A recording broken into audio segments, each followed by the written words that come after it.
selamat datang di program pembelajaran Bahasa Indonesia bersama saya, Yuli Sarpanua. Pada kesempatan kali ini, saya akan membahas materi tentang teks eksplanasi. Kira-kira apa saja yang akan saya bahas pada materi kali ini? Mari kita sama-sama saksikan penjelasan saya terkait dengan teks eksplanasi.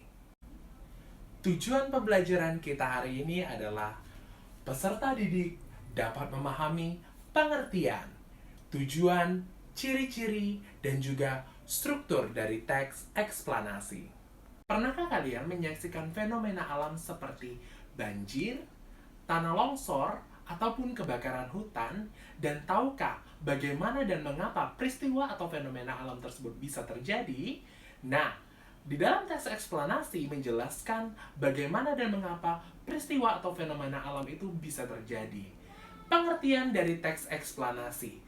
Teks eksplanasi adalah teks yang menjelaskan tentang hubungan sebab akibat dari suatu peristiwa atau fenomena, yakni mengenai mengapa dan bagaimana peristiwa atau fenomena tersebut bisa terjadi.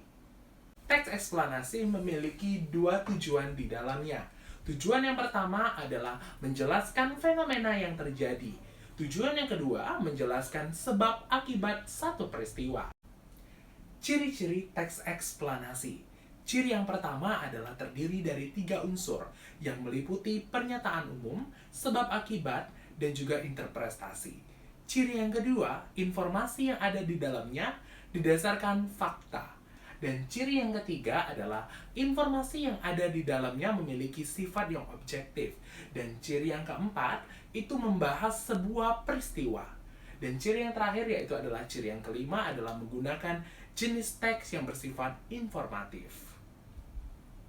Kemudian yang akan kita bahas selanjutnya adalah struktur yang ada di dalam teks eksplanasi. Struktur yang pertama di dalam teks eksplanasi adalah pernyataan umum. Di dalam pernyataan umum, identifikasi fenomena berisi pernyataan umum tentang topik yang akan dijelaskan pada proses terjadinya atau proses keberadaannya. Kemudian, struktur yang kedua adalah sebab akibat. Pada struktur yang kedua ini berisikan proses terjadinya atau sebab akibat atas suatu fenomena yang disajikan secara urut dan bertahap dari awal hingga akhir. Kemudian, struktur yang ketiga adalah interpretasi atau ulasan. Struktur ini berisikan simpulan dari topik yang telah dijelaskan.